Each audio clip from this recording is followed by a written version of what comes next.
Tudo aquilo que você sofre, sofre porque passa pelo seu pensamento. Eu sei que no dia a dia a gente costuma referir-se ao coração como a sede dos sofrimentos. Mas não, isso é apenas uma maneira, uma metáfora. O coração como lugar do amor, do sentimento, por causa de ser ele o centro da vida, né? É o coração que joga o sangue, que distribui o sangue para o corpo. Então há todo um significado. Mas é na mente que as coisas acontecem. É interessante porque às vezes o nosso sofrimento, ele é fruto justamente do nosso pensamento. Muitas vezes, não sempre, né? Você corrige o pensamento, você naturalmente corrige o sofrimento. Eu posso muitas vezes estar sofrendo porque eu estou interpretando uma realidade de maneira equivocada. Isso é uma maneira elegante de chamar o outro de burro, né? Compreender de maneira equivocada é a gente ser burro, é a gente deixar de lado a inteligência e ser movido por uma bobagem, muitas vezes por um sentimento mesquinho, bobo. É igual quando você tem um ciúme infundado. O ciúme faz sofrer, provoca sofrimento na vida da pessoa. O sofrimento é fruto de insegurança. O ciúme, ele nasce da insegurança que a pessoa tem. E às vezes a pessoa perde noites de sono porque está sofrendo enciumada. Aqui, ó, é aqui que a gente corrige, né? É na cabeça. É quando você começa a olhar para o outro de um jeito diferente e você corrige dentro de você. E vai fazendo esse movimento bonito. Corrijo dentro de mim, naturalmente corrijo a maneira como lido com o outro.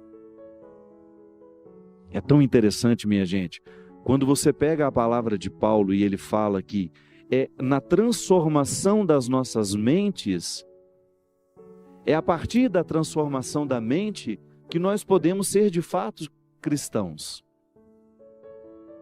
É a mentalidade que me move. Nós estamos vendo o nosso país passando por momentos tão difíceis, tanta corrupção vindo à tona, pessoas que a gente acreditava, de repente você sendo surpreendido pelas informações, as desonestidades sendo vindo todas a público, aquilo que antes eram nos submundos da política, de repente tudo às claras. Pessoas aparentemente cristãs, ou que se dizem cristãs, sendo parceiras da desonestidade, da corrupção. É porque a conversão ainda não aconteceu na mente. Porque quando eu vivo a dinâmica da conversão, eu naturalmente vou respeitar o Lucas. Eu naturalmente vou fazer de tudo para nunca ser desonesto com ele. Eu não vou roubar daquele que está do meu lado. É a minha consciência que me ilumina, é a mente, é aqui. É a maneira como eu penso, meu irmão. Se de repente eu sou prefeito de uma cidade, se eu sou governador, se eu sou o presidente da república, eu tenho que olhar para o bem público como uma oportunidade que eu tenho de administrar este bem público para que todos possam usufruir, e não para o meu benefício próprio.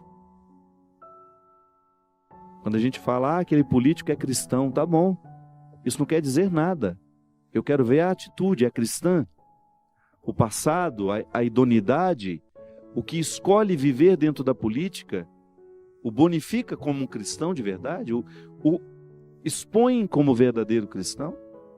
Então é aqui. Então é na nossa mente, é na nossa cabeça que todas as transformações podem acontecer. E é preciso estar muito atento para que essa mentalidade também passe pelo crivo do sofrimento. A gente começou falando, do Getsemane, esse momento da purificação de Jesus. A gente dizia que o Getsemane é aquela pedra que vai esmagar a oliva para que ela libere o azeite. É isso mesmo. A minha mente precisa passar pelo processo da purificação. E a gente não cresce, a gente não fica mais justo na alegria, a gente fica mais justo no sofrimento. Quando você precisa encarar as suas desonestidades pessoais. Porque todos nós somos vítimas de nós mesmos. Todos nós carregamos este peso de nem sempre fazer o bem que a gente sabe que deve fazer. Então eu vou vivendo essa purificação, vou transformando o meu coração, a minha mente, à luz desse evangelho que me é exigente, que me exige mesmo diariamente. Então é interessante quando você olha para o que lhe faz sofrer, você vai identificar um jeito de pensar as coisas.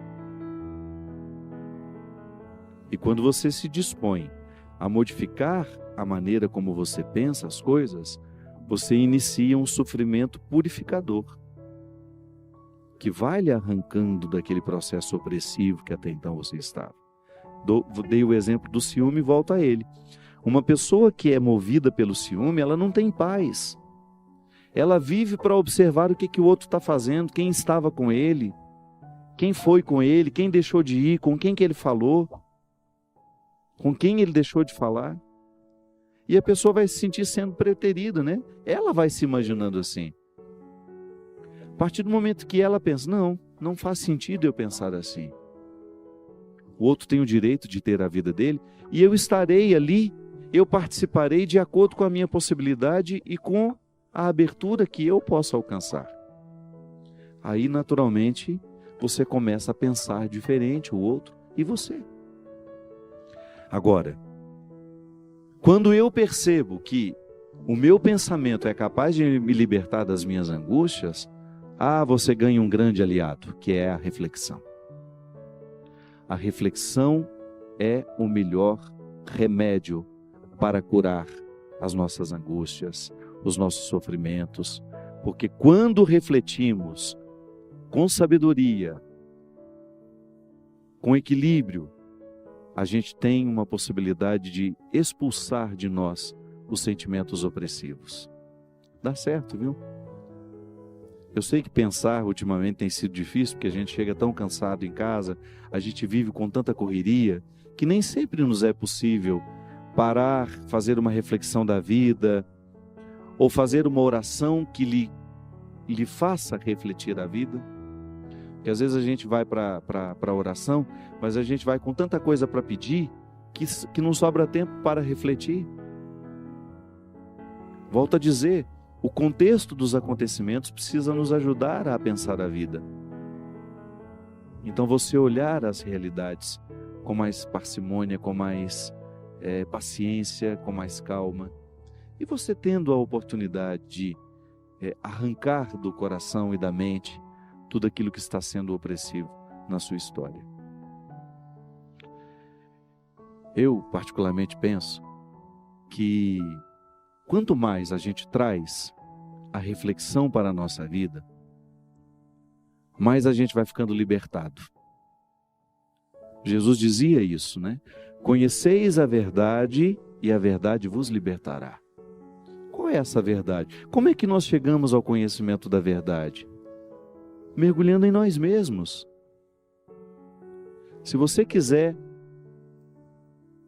conhecer a verdade, você tem que mergulhar em si mesmo.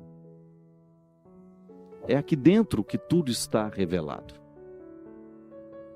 Quando eu começo a ter o conhecimento do meu funcionamento, eu deixo de ser alheio a mim mesmo. Aí eu começo a lidar melhor comigo.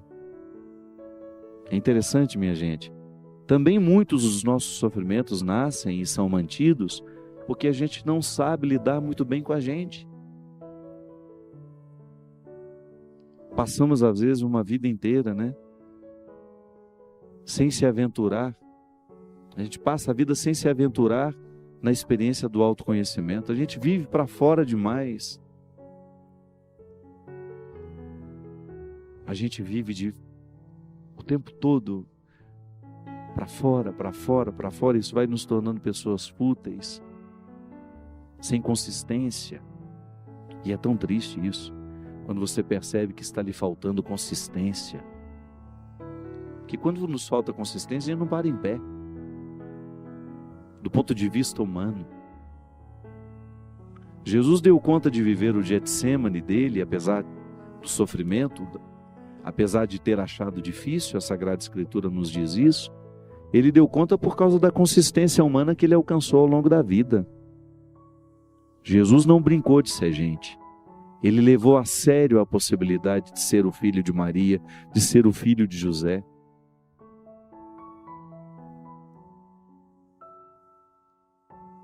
Ele enfrentou a sua humanidade. Lapidou diariamente essa humanidade. Ou você acha que ele não teve as mesmas dificuldades que nós? Claro que teve. Ele também perdeu a paciência. Ele também experimentou a intolerância. Nele, claro. Mas foi ali, lapidando, entrando em consonância com a essência divina que lhe era inerente. Ele precisava administrar nele todas as suas possibilidades humanas para ele levar até o fim essa missão. E para ser capaz de convencer os que estavam ao redor. Porque isso é tão interessante a gente pensar também, né? Que essa coerência pessoal de Jesus é que deu a ele